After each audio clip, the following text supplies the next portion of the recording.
everybody. Welcome to Streaming Rainbow. My name is Bastion, and I am here to guide you through our final episode of Act 2, moving into Act 3 of The Playground. Our scene opens up, crackling campfire, a strange sock dog still wrapped around it, seeking what little warmth it can find within the small cave. The crew have spent enough time in this area that the mushroom kodama have crawled out of the walls and are observing them from various vantage points around this strange satire of a child's bedroom that's like someone looked at a picture or an idea of what a child's bedroom should look like and just cobbled together what it had around to make a parody of it. Our group is settled, well, not really settled anymore, standing around the fire, and Alice, the previous head of the Seekers, kind of furrows her brow and nods. Okay, so one more time for me. What are we planning to do? So, we need rope. A lot of rope. And I think they, pointing at the dog, can help lead us to where we need to go.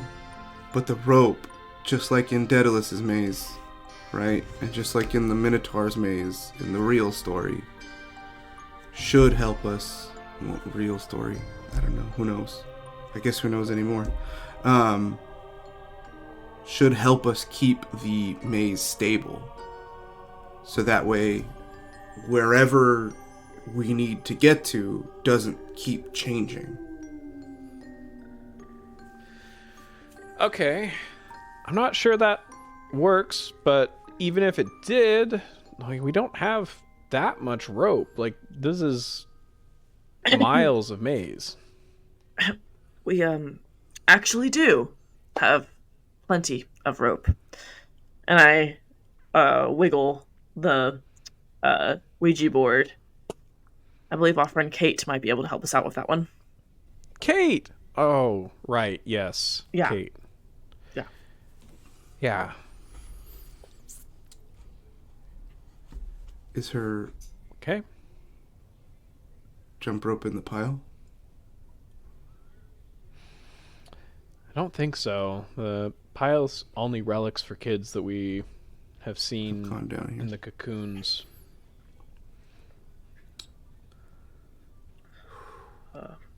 I suppose Alistair coughs still. The marks are still there from the other one. Well, And how did you say Kate died? Because you're going to feel that, right? Possibly. But that doesn't Eaten matter. alive by bats, right? We don't need to go over that. Kind of looking over at Ryan. I will be fine.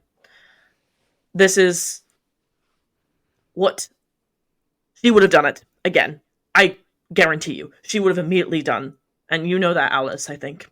Well, yeah, she's about to.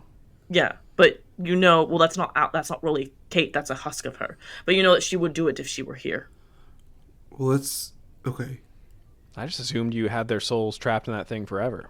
No, I had like to they're not watch allowed them. to actually die anymore. No, I had It's to like watch weird them. middle purgatory of, stuck in there. No, that is not what that is at all. That's not what a Ouija board does anyway. It is just a method of calling, and I had to watch it happen. I didn't...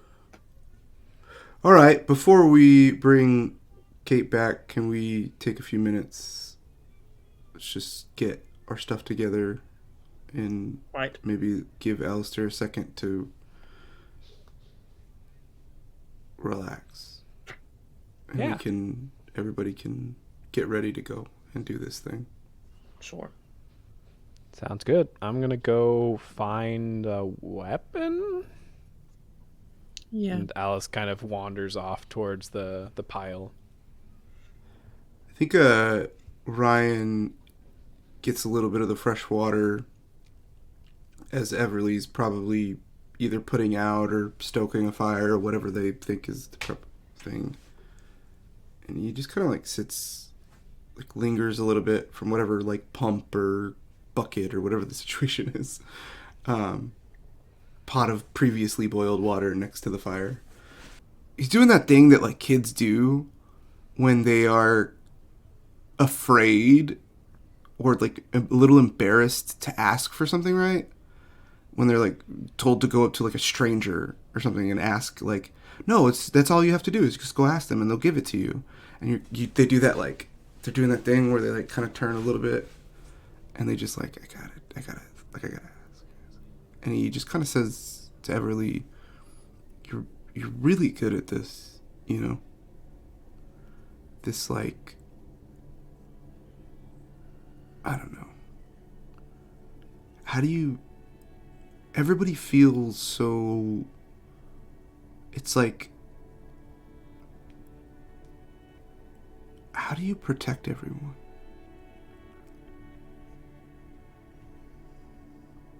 That's a really good question. I hate to tell you this, but I don't. I can't. It's impossible. We have to. It's impossible.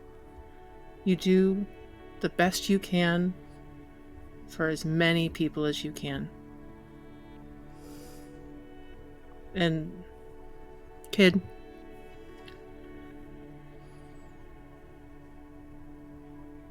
this place is a dream or a nightmare, whatever whatever Jack said. But Fuck Jack. yeah, a little bit. But that's, I mean, he had to make it all smart for him to be able to deal with the reality of it. That's, some people tear it apart, some people put it under a microscope, some people ignore it altogether. Some people have really inappropriate coping mechanisms and say the worst things, as she motions to Alice, who says exactly the wrong thing all the time. But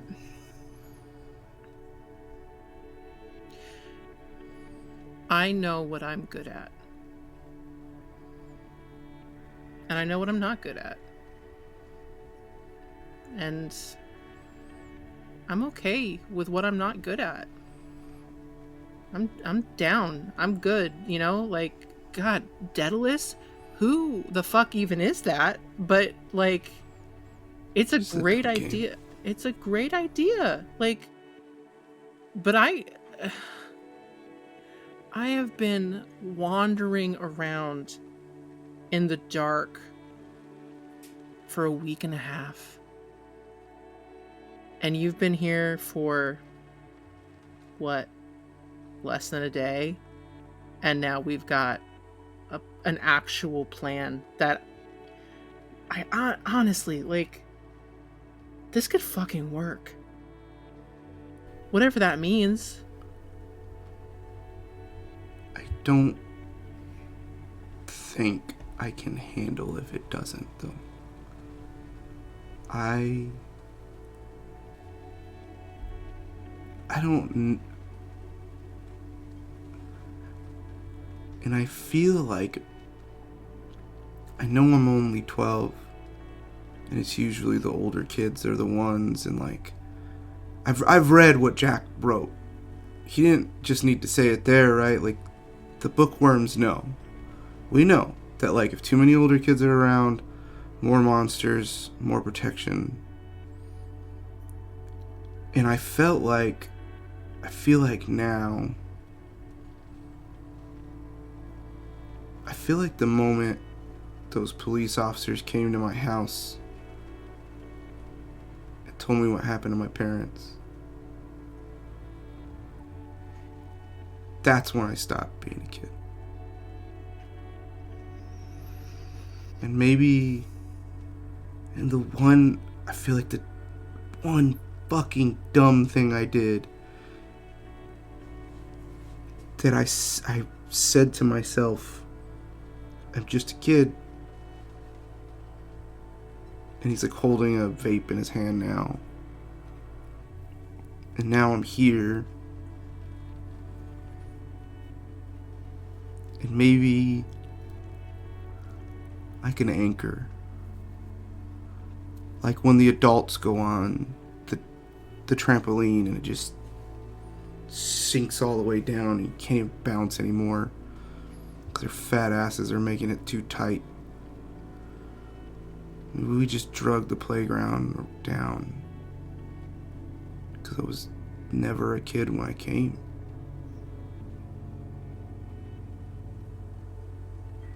Just always been this fucked up thing in between, pretending to be something I am not. You're not the only one. I mean, there's a reason I'm a parent. I had 13 cousins. Jesus. And I was in charge of Are you all sure of you're them. not Mexican? I'm pretty sure I'm not Mexican. And I'm here, and she holds up her shield, because I went down the wrong hill on a sled. We're here, and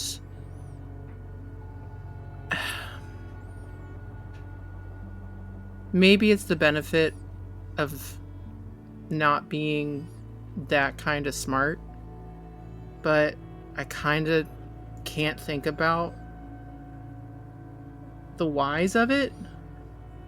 It just is. We're here. And what are we gonna do? All we can do is try. And listen, man, if this doesn't work, which I think it will, but even if it doesn't, what are we gonna do?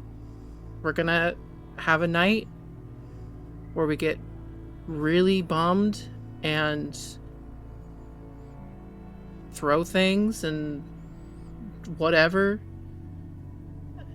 and then we'll try again tomorrow. Yeah. We'll try again tomorrow. It'll be what it's gonna be. And hey, Ryan. You're doing good. You got 13 cousins, right? I do. I have 4 brothers and 2 sisters. It was 9. You can do that math. When I came here. I feel like the first time I let people down that were counting on me is when I woke up here. Maybe not when I woke up, but when I realized I couldn't get back.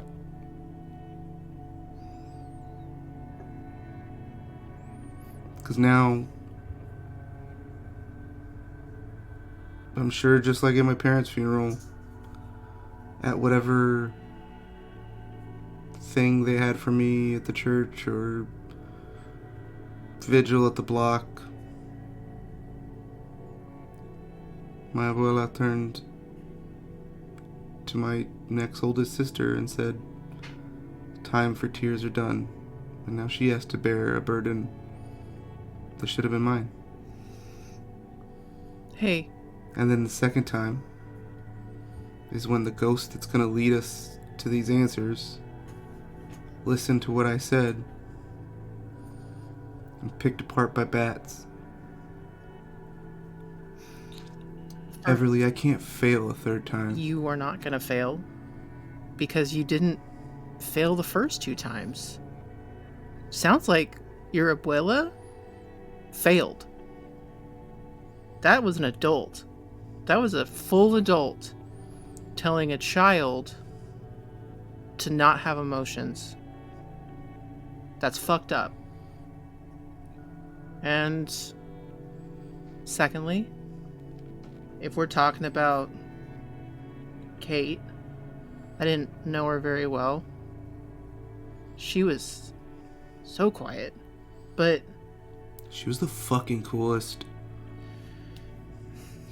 She was like younger than me. I know it's like kind of weird to say, but she was so cool. I actually think you would have really got along with her. Weird. Too meta. Can't do it. No, but I didn't know her very well. But what I did know about her is that she did everything with her full chest. And it was always her. And you can't take the weight of that decision all on you, because honestly, that's kind of a fuck you to Kate. Damn. All right? And again, if this idea doesn't work, it's not a failure. It's just another try. There's something about baseball and like batting averages somewhere in there. I don't know. I was a football girl. So like 3 out of 10 is 300. there you go. So man, like it's not a failure. No matter what happens, you had the fucking idea. That was what we needed to get this going, so we're not running our asses around a never-ending maze forever. Win. That's a fucking win. Let's do it. Let's do it. And he holds out a knuck. Let's go. And then sheepishly walks over to Alistair with a cup of water.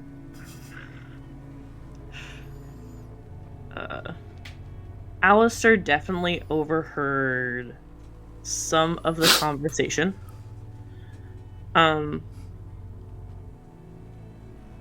He kind of looks over at you, hands in his pockets. Hello? Got you some water. Oh, that's grand, thanks. Cheers. And he takes it.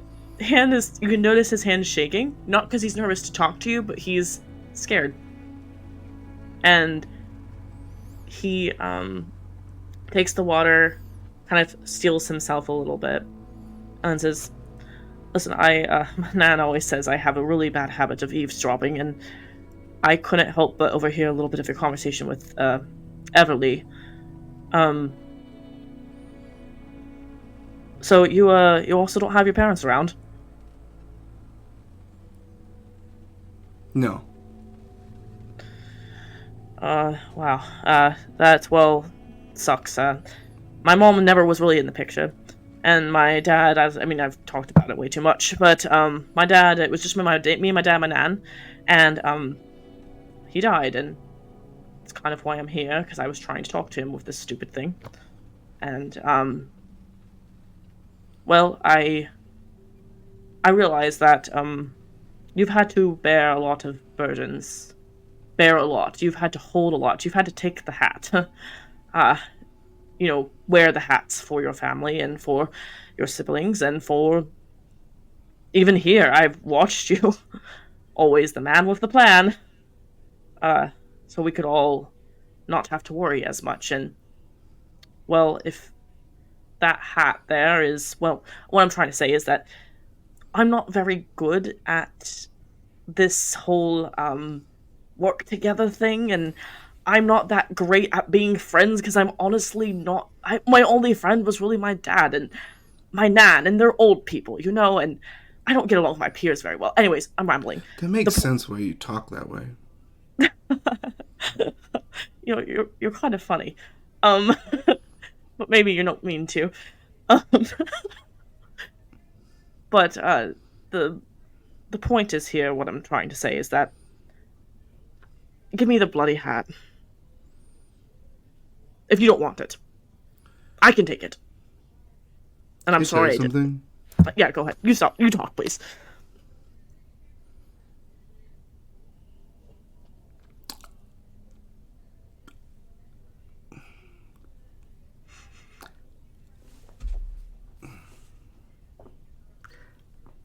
I don't like your whole thing. And wait, just stick with me, please. Locked in. And at first I thought it was just because you're annoying. And then I thought it was because you're British. And I think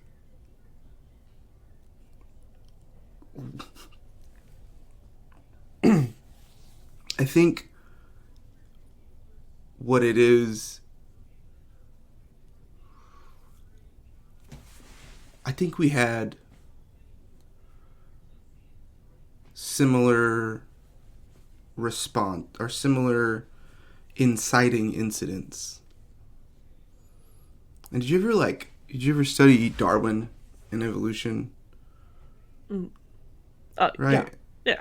Even just like the basic story, like some of the moths, ironically enough, that were in one area with dark trees developed to be dark. And one of them that were the same originating species that was around light trees developed to be light because that's what they needed to do. And I think just like you're doing what you needed to do to survive. And I think you did it better than me because my ghosts are in my head and you have to face yours all the time. And that's tough. So maybe I still don't like your whole thing, but I respect the shit out of you, and I know what you're about to do is going to be really hard. And if you want this hat back, you can take it off my dead body. Grand. I promise I won't. I hope I don't have to hold you to. But I just wanted to say thank you, because I can't imagine doing what you're doing. Outside of seeing the physical, what happened to you, I just think, yeah, you're crazy, man. I don't know how you're doing it. well, truth be told, I don't know how I'm doing it. Raises his hand. That the glass is fully shaking, spilling a little bit of water. The thing is, Ryan, I appreciate your confidence in me, but I didn't face them. I did not face my ghosts. I wasted my time here at the playground being a greeter when that is literally the job that people do for like 2 months before they move on to something else. Everyone else moved on, and I'm still here. And I'm finally doing something, and that means that sometimes whenever you don't face things, right away, they come back bigger. And you always have to face them, so you might as well face them now. And so that's what I have to do now, and I have to settle my own demons and settle my own ghosts and make friends with them if I have to, or whatever kind of thing I'm going to say to myself to make this make sense. But I'm scared shitless, honestly. And I think you've done your own fair share of facing your ghosts, and I wish you all the best with them in your head. Well, whatever you gotta face and whatever you gotta do, I got your back, alright? Grand. I have yours as well. Stop saying that, Grand. Should I Please say, stop like... being so British. Should I, like... You talk like a 40-year-old British woman. What is going on? Alistair just laughs and says, oh, the thing is... Tight. Say tight. Tight.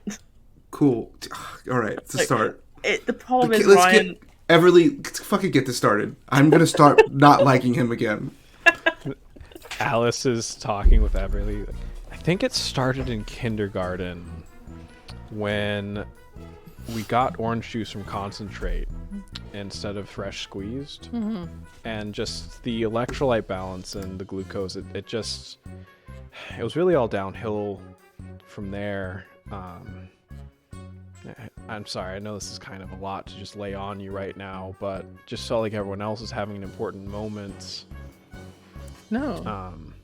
No, that's the frozen orange juice concentrate is absolute bullshit. I'm sorry you had to go through that. It sucks. And I mean, my life has been pretty great until I wanted to try orienteering. I got to try it once, and then I got super lost. Like super lost. Like the most lost anyone's ever been orienteering, I think. Yeah. Or did you do the best because you found a new world that is awful? Hmm. Well, now I feel great again. Thanks. You're welcome.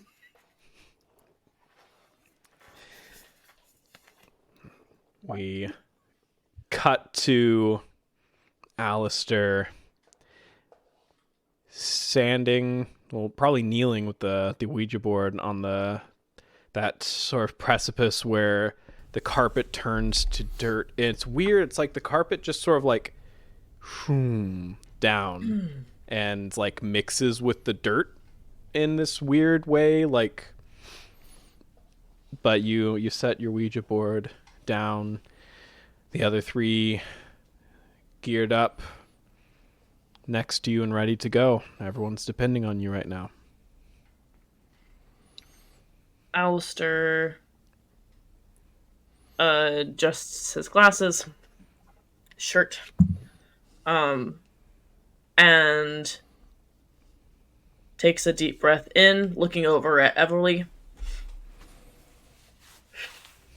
Wait, before everybody starts, I just want to say I'm using my inspiring feat.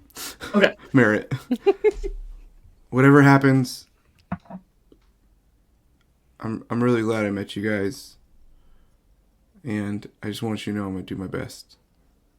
And whatever happens to us, we'll face it together. Take your willpower back.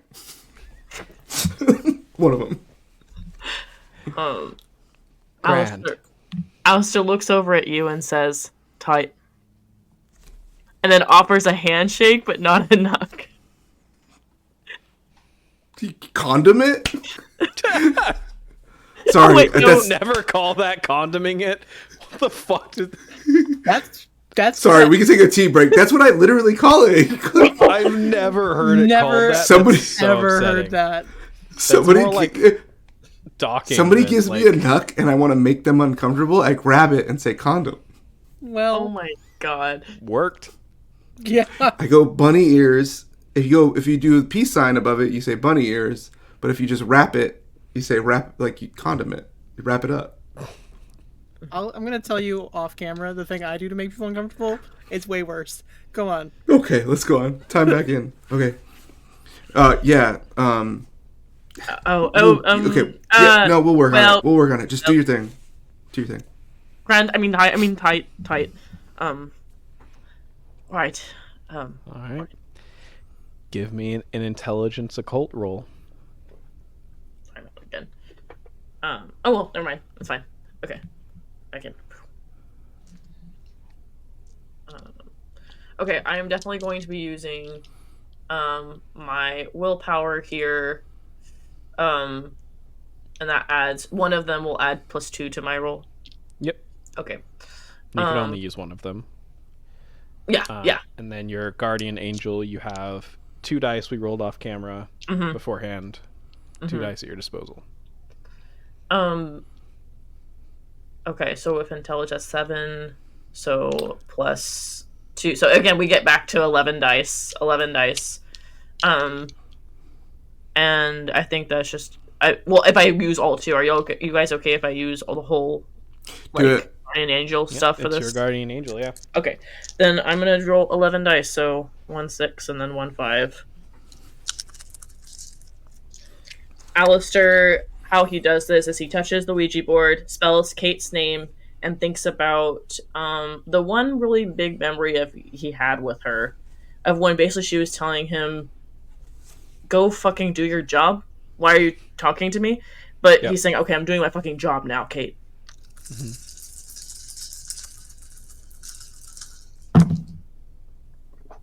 And the dice tell a story. Okay, so that's pretty good so far. We have 3 successes and no botches or anything yet. 5 more dice to roll.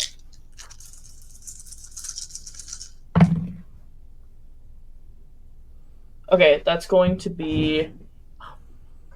I spoke too soon. I jinxed it, I knew I would. 3 failures, so that's 3 botches right there. So that means we would get no successes. It'd just be a net neutral, so it just wouldn't work. Okay. Yeah.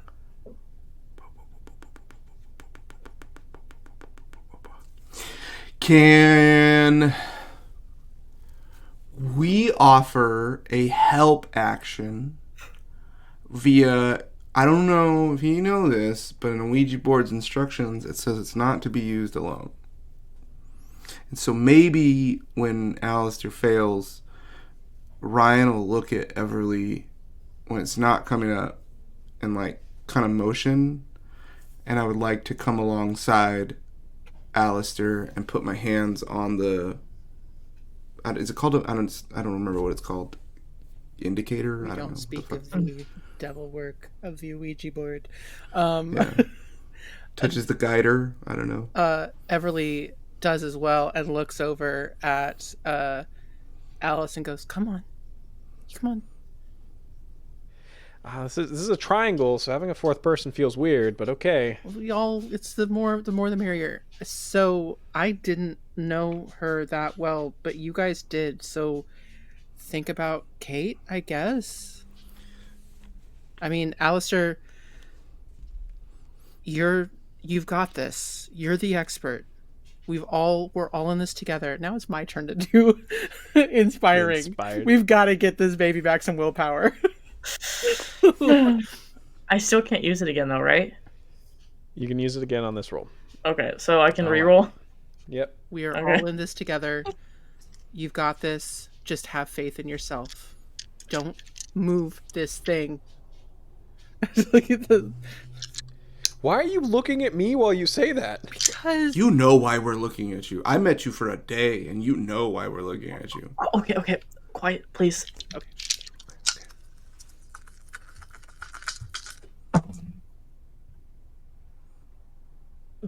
Okay.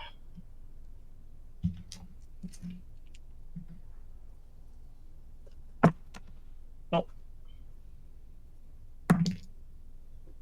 Okay. So we got so far we had 4 successes and then 1, but one of them is a 10, so we can re-roll it. You also we have team player up. So there are 3 you got a people plus helping you. 6. There's a +6. Oh! Yeah. Okay. To that re-roll. Okay, so let me take care of this 10 fast. You say 3 successes, though, right? Yeah, so that'll be 4 successes now, because I rolled another success. And then I will roll another 6 dice.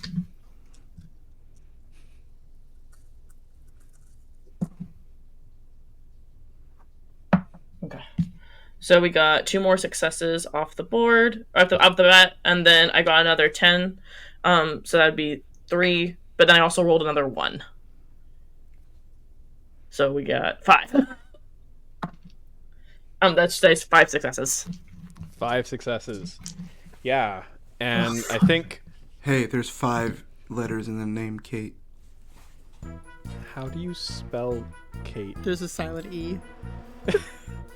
Kate is 4 letters, my Oh, I was guy. thinking Katie. My bad. Sorry. This is where we learn that Ryan can't spell.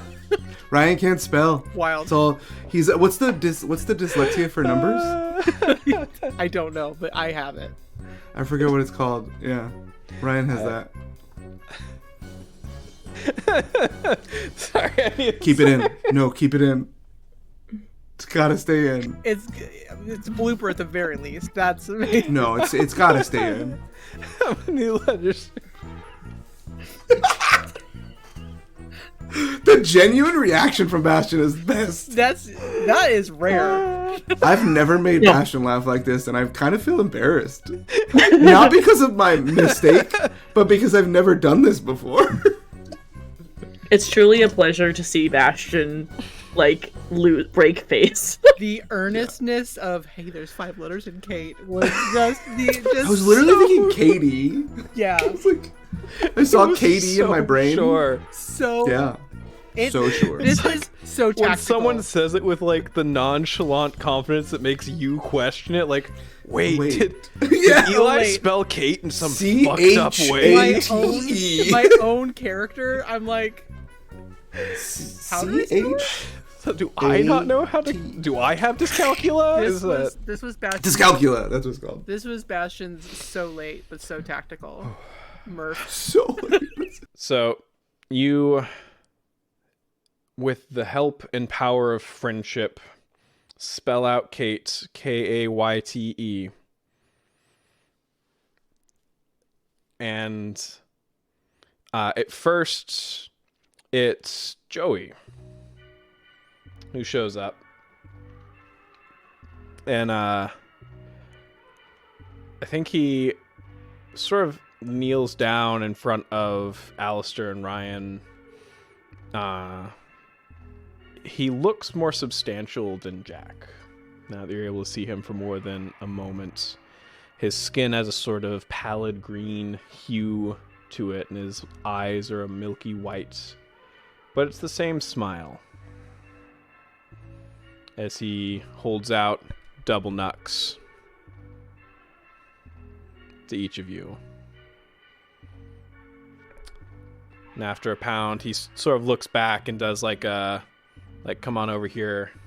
And he steps to the side as though stepping off camera and vanishes as Kate walks up. Same sort of pallid green texture. Her hair looks a bit greasy, unkempt.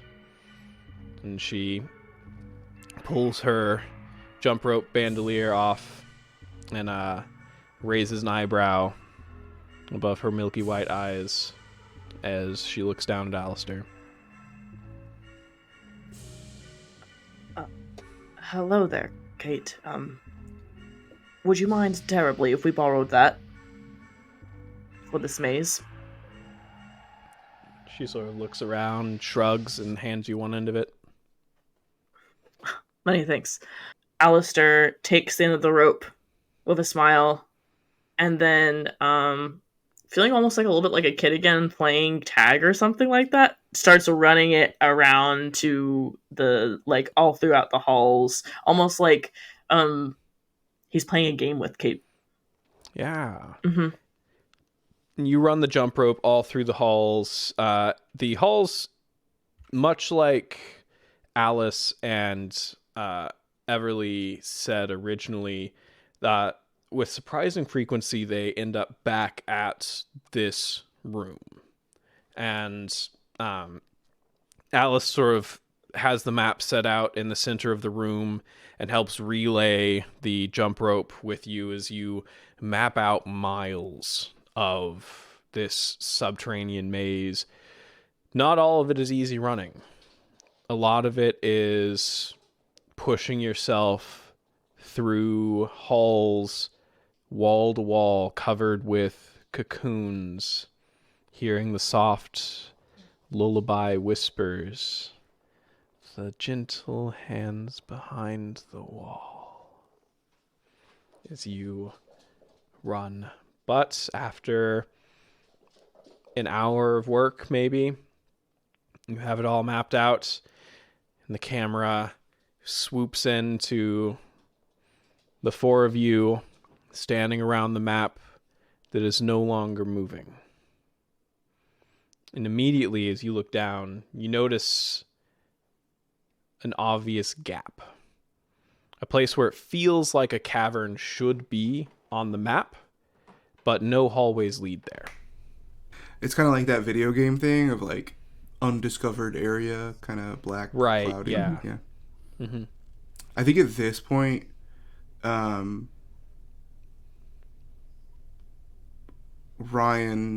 I think without even verbalizing it, everybody looks at the map and knows, like, obviously that's where we need to go. Mm-hmm. At this point, Ryan comes up and like kneels next to the dog. Sort of looks up in mild concern. And he kind of does that, like, right, that like show the palms, kind of let him sniff. It sniffs it.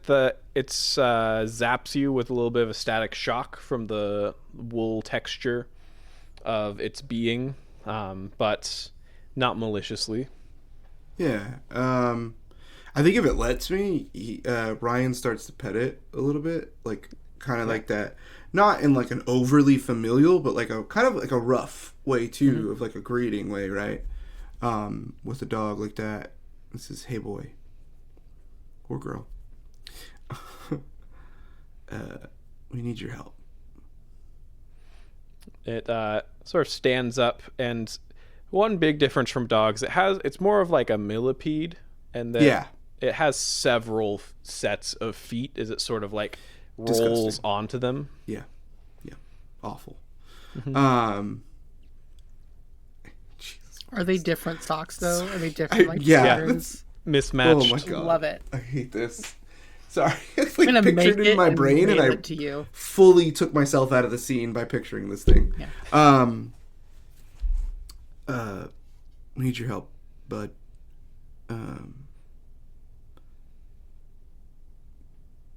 Take us to the center. And show us how to get in, please. All right. That's going to be a roll. That's going to be a manipulation animalkin. All right. I definitely don't have animalkin, so manipulation is going to be... I have it. Can I help? Yeah, you can take Yeah, I think you see then, to roleplay that, I think you see Ryan kind of like in that way of like kids that clearly don't have pets. And he's like mechanically like petting this wool dog. Like, yeah, you like this, right? Yeah. I think Everly kind of gets down to, and like back of the hand, even though it's not a you can real like dog. fully nudge me out of the way. And and reaches up and like gently rubs its ears and just like, hey friend, thanks for hanging out with us and keeping us warm. I hope we've done it for you too. Yeah, can you help us? Can you lead the way? Yeah, give me that manipulation animalkin. It's only 3. Big money, no whammies. Here's hoping. You got willpower to burn too. I do, in fact, and I will do that as a reroll because I got a success and a botch. So, big money, no whammies. Big money, no whammies. New dice. New dice. Full dice refresh. Let's go.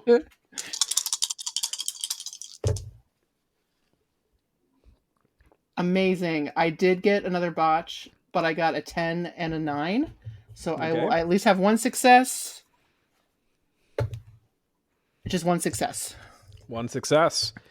Yeah, the dog gets up and sort of like shakes itself off like dogs do when they wake up, but it like moves down its millipede yarn body.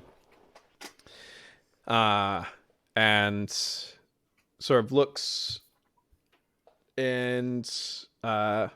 back up at you and wags its little tail and starts walking towards the center, following the jump rope path.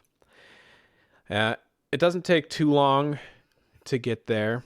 You see it sort of sniffs the wall, and Alice is there with you with the map, and is sort of like pointing to where you are, and y'all are around that sort of central void area on the map. And the dog sort of like sniffs around, does a little bit of like moving y'all around the edge, and seems to find like a particular spot and sort of paws at the wall. Right. Quick tea. Sorry. Can we say that I also grabbed some sort of weapon? I didn't care if it's a relic or a table leg or something. Yeah, just like some absolutely. Sort of, yeah. Okay. Yep. I'll just say yes, like a chair leg. Yeah. And as Everly puts her hand on the wall there, you don't feel dirt. You feel cotton. Cotton walls. You fucking son of a bitch. Okay. Right. All right. I'm gonna try this. And just grabs, instead of having it on her arm, grabs the end of it and just starts digging into the wall like a giant shovel. Absolutely. And because you got the animal roll, you didn't have to find a soft spot in the wall. Your shield makes easy work of this. It's like a cotton ball that's been sort of stretched across the wall, and given a dirt-like color and texture, but as soon as you start ripping away at the wall, a foot in, it's just white fluff, and continue digging in, making it big enough for y'all to be able to walk through. And as you begin to walk through, you feel it sort of undulate against you, almost as though the cotton is petting you.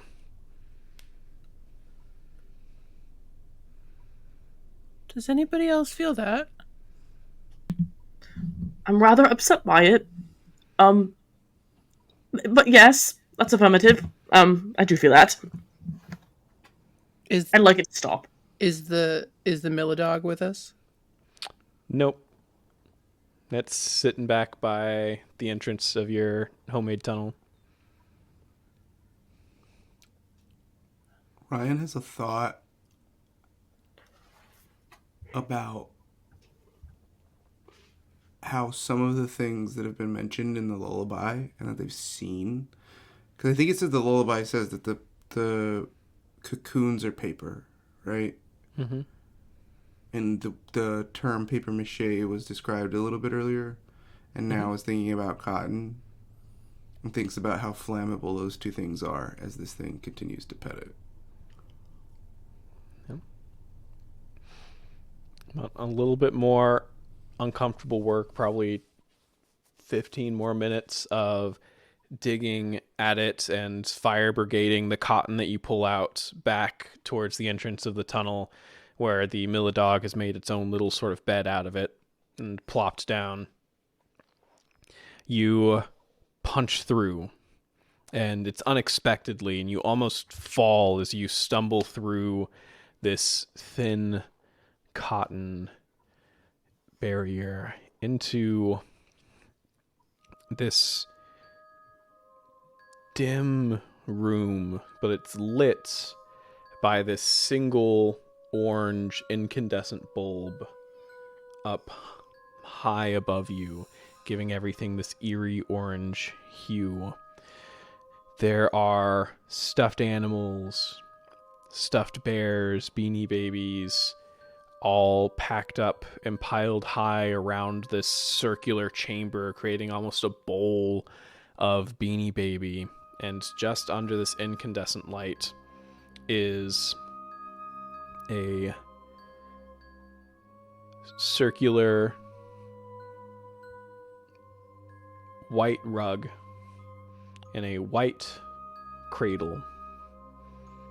And looming over this cradle, 3 times as tall as it is a figure that turns to look at you.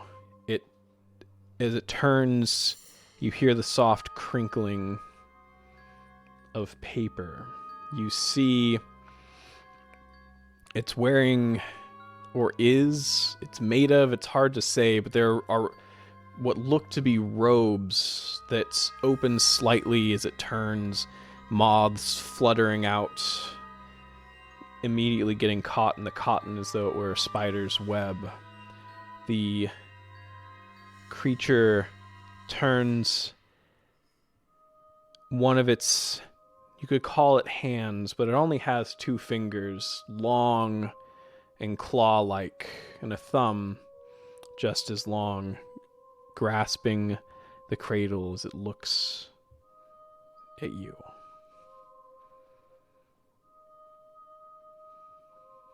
Hello.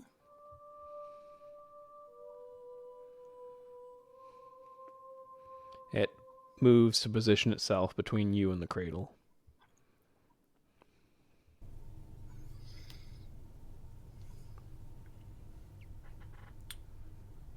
We're not here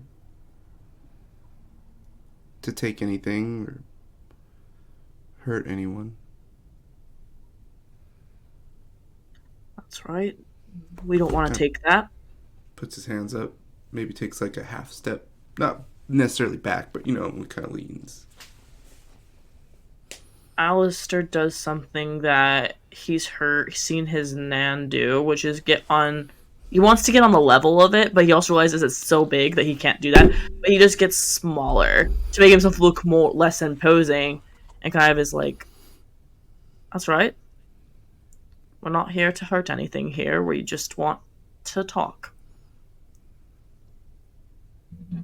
Looks over at everyone.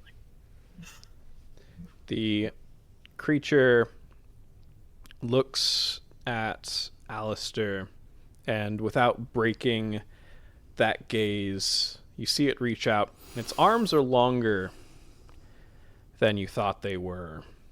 The creature itself is probably 9-10 feet tall, and its arm, as it reaches out, must be that long to reach where it reaches, as it picks up a little limited edition British Beanie Baby bear. And Princess Diana, 1997, bro. holds it in front of Alistair, almost timidly. Is that are you offering it to me? And as you sort of place out your hand, it delicately drops it in your hand, and it's almost like a snake. Its arm withdraws back into its robes. Oh, well, thank you. That was very kind. You have a nice collection here. Alistair takes the bear and, like, sits it down next to him. It's also a good collection of people out there.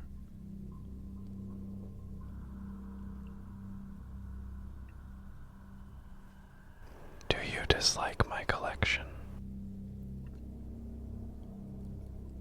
No.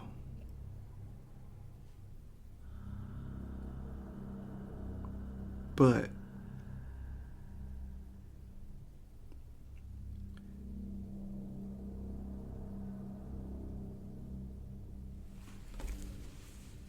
I like your collection, but I think it would be wrong to take something that isn't mine, don't you think?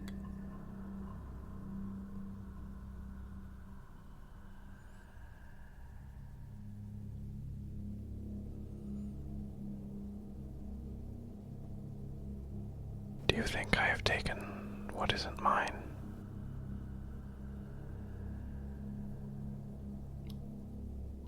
Can someone own another's life?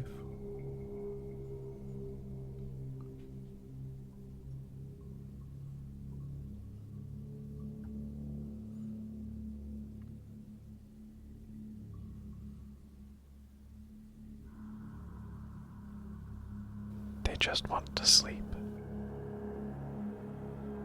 and dream sweet dreams away from this horrible place.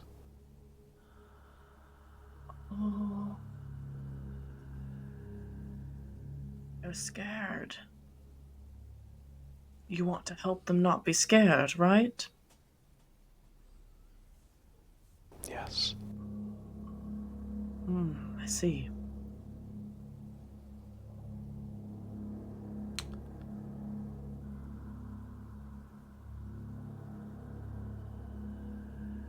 I could help you too. Before you have to cross the monkey bar. You don't have to worry if you're with me.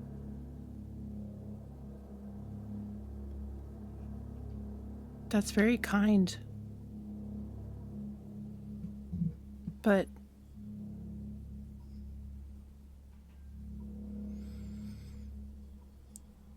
I think that going across the monkey bars is the next adventure.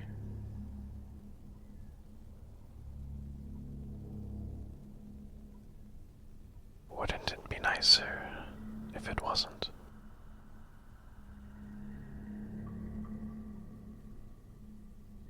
No. I don't think so.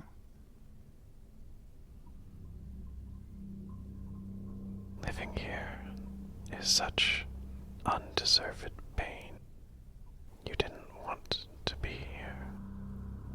So why should you?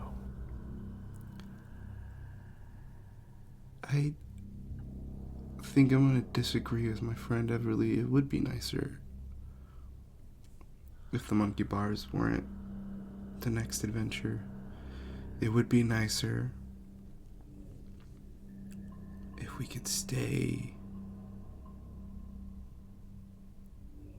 fun and happy, surrounded by all things warm and soft.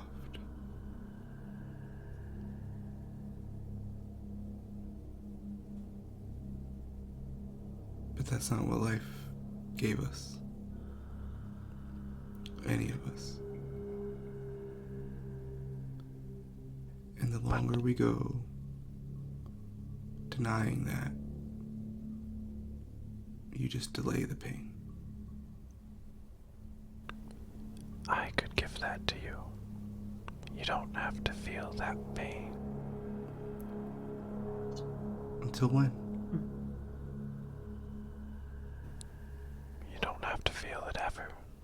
I'll protect you forever. I'll go one more step further than my friend Ryan, or acquaintance. And I'll say that maybe I may lean more towards Everly, or I don't know if I lean with either side of them, but all I know is that to move forward is to be alive. And I don't want to be stagnant. I don't want to be... I've seen what death is like. I had that in the other place. And yes, there's pain, and yes, there's things I don't like and I get scared of, but to feel those things mean I'm alive. And without those, I also don't know what joy is. I see what you want, and I used to want it too. I know you don't mean to do any harm, and I know that you want to help. But I want to be alive. Could you help us be alive instead? And to add to what my friend Alistair said,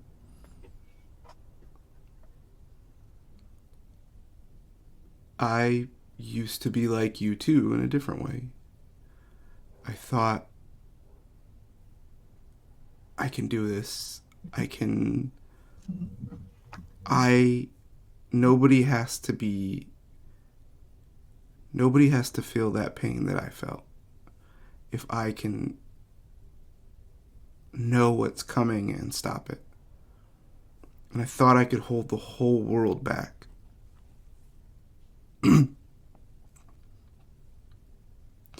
And I thought if I thought enough, and I thought if I planned enough, I could protect all the people I loved and cared about from any pain and worry.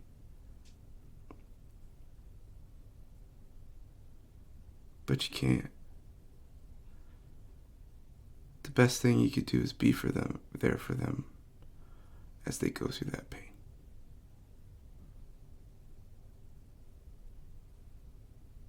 And be there for them when they come out on the other side of it. Because just as much as you're stopping them from experiencing pain and sadness and all the bad that's associated with moving on, if I would have stood in that cocoon, I wouldn't be here. And I would have been trapped forever in the moment of my greatest despair, of my greatest sadness, of my worst spot. And instead, because I moved on, and maybe I sank a little over for a while, I moved forward though. And that pain, I turned it into something good to help me stand here in front of you and beg of you to understand that even though this is well intentioned, you're robbing people, all these people, of all the good that they have the potential of too. And if you really want to do well and you really want to do the best, that sometimes the best thing you can do is let go, because you can't control everything.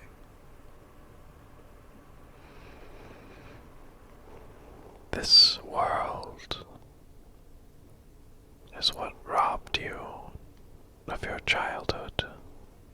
You deserve to be a kid, to have fun, to frolic.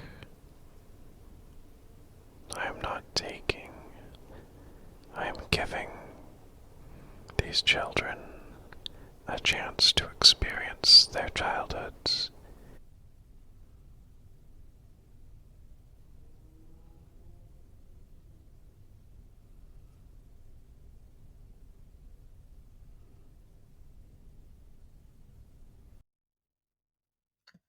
I experienced pain before I got here. I didn't feel like a kid when I was trying to talk to my father on the other side. Yes, I am a child and still, but this place didn't rob me of my childhood. That was already happening. And it's also part of being a child. Part of childhood is losing childhood. We can't have childhood if we don't have adulthood. And perhaps adulthood is finding some way to make sense of all of it. Anyway, I don't... But you trying to keep everyone in one spot, just like my friend Ryan said, you may not be keeping them in a place of happiness. They may be still stuck in a place of terror. Oh no, their dreams are sweet and soft and happy and friendly. I could give you dreams where you hang out with Joey, where you meet Marty. I could bring you to a world where Kate is alive. A happy place with happy parents and happy friends. It's just a dream away.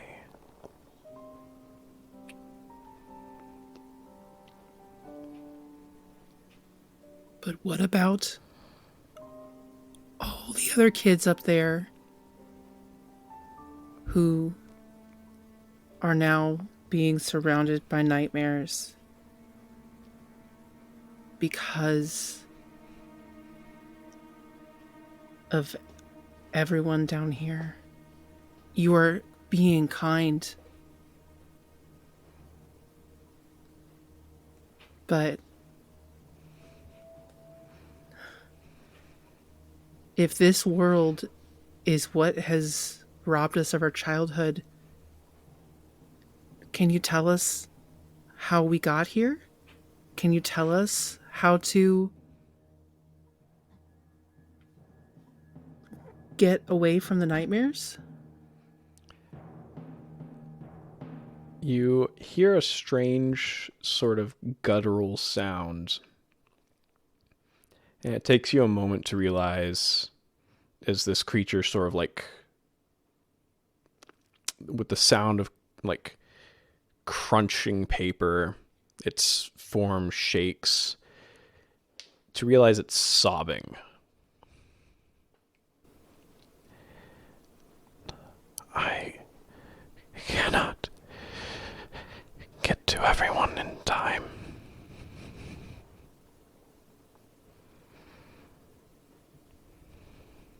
I understand how that feels.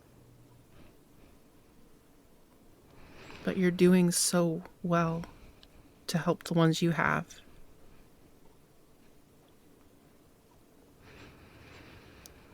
Can you help me protect the ones that you haven't been able to help?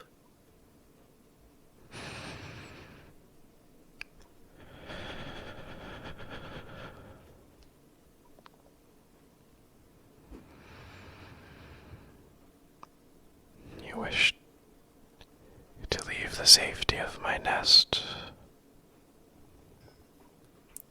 It's a beautiful nest. But I wish to protect those above. Like you are protecting those here. That's my job.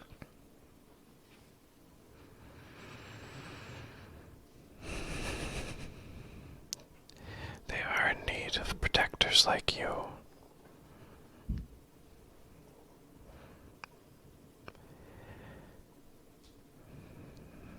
I can lead you out of my nest. Though I cannot protect you once you leave.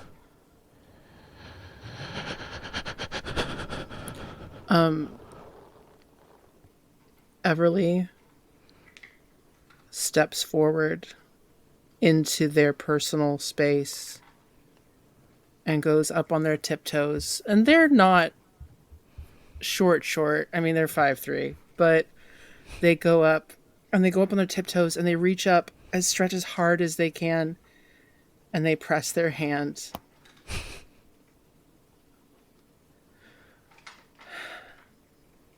Thank you.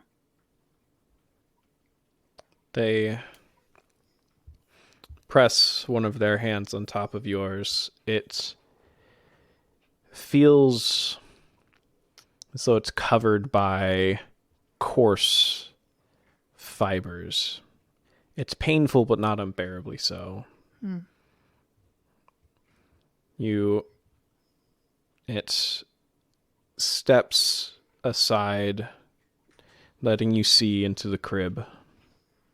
And you see inside a tucked in nice and neat sheet of paper with a crayon drawing of a moth.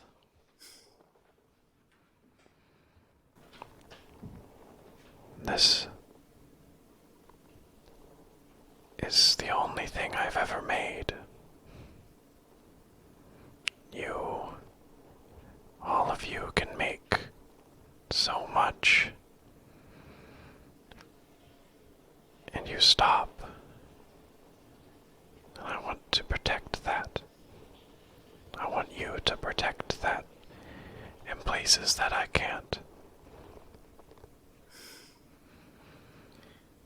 I know the perfect song to get people to believe again.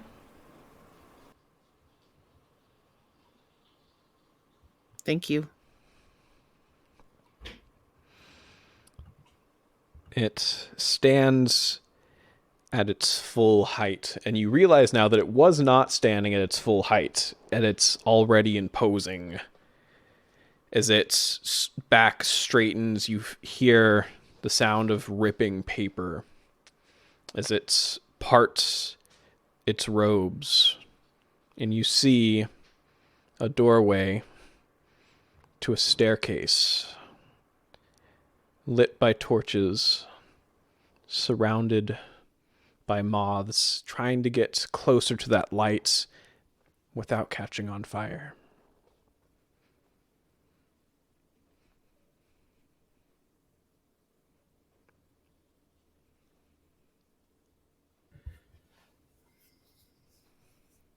Everly looks back at everyone else. Well, 2 options.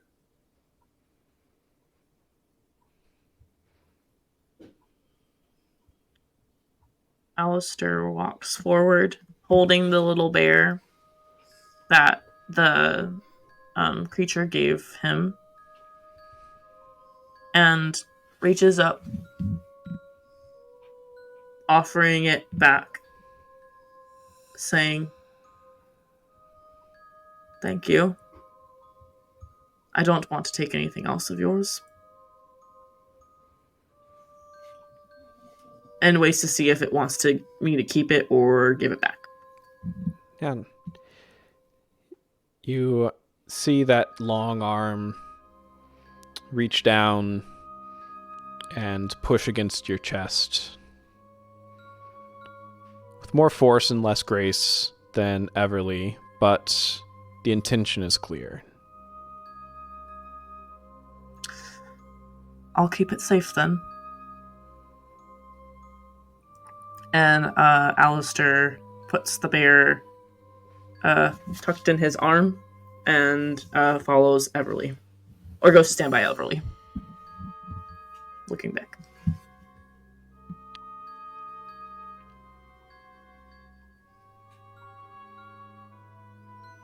Yeah. Everly kind of looks for Alice to, like, are you going to come or do you want to stay? Alice sort of peeks around from the cotton hallway, like, looks up in sheer terror at this creature and books it past you straight up the stairs. Literally going as fast as she can. I told you he could talk.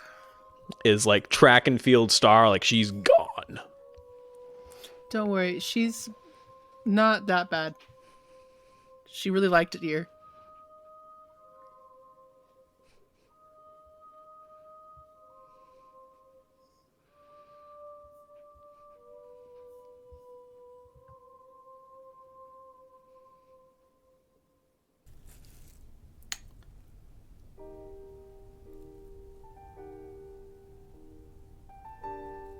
I think Ryan has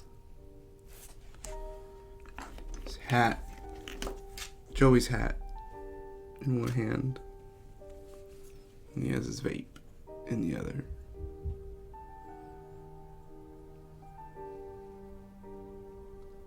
And there's a big, huge part of him is ready to slap the hat on, take a big rip of this vape and pass out. Because a dream does sound nice. He didn't have a childhood.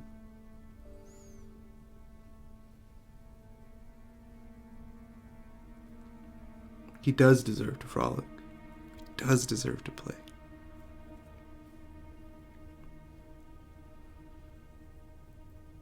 And then he thinks about his little sister and his three brothers in between, and then his other sister, and then his baby brother, Johnny, who would be about 5 now. And he thinks about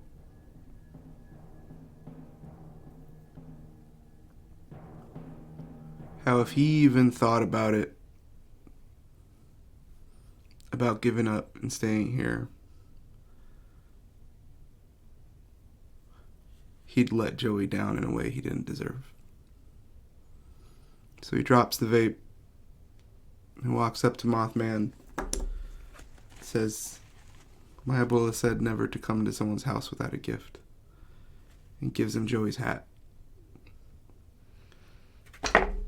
And with the utmost delicacy and care that it can muster with its strange form, it lightly lifts the cap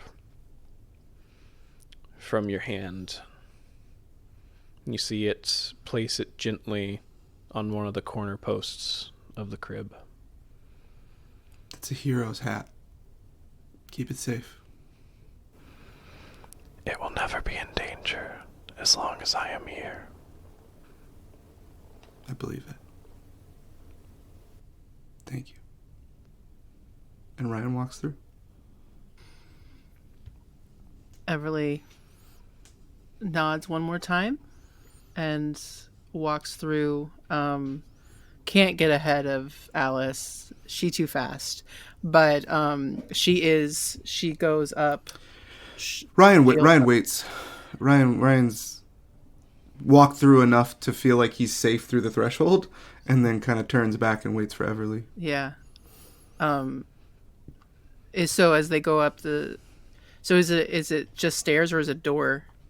It's just stairs. It seems like there's a wall on one side and a sheer drop on the other.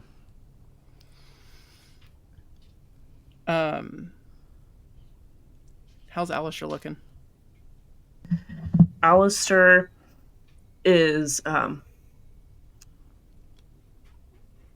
think, taking action in a time where instead he would have paused.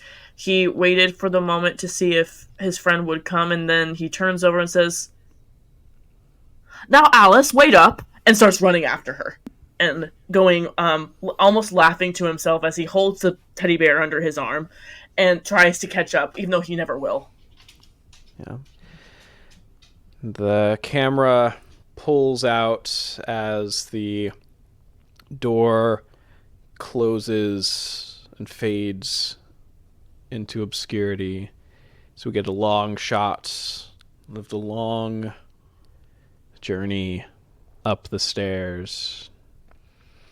And it zooms in, following our track star Alice as she bursts through another door at the top and comes running out of one of the fissures by the playground, half sunk, but not fully.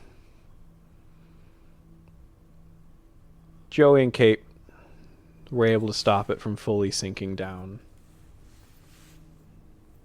and saved enough kids that they're already around rebuilding, cutting new doors into the sides that are now the ground floor, apparently. Bringing in dirt and trees to cover up and block the fissures.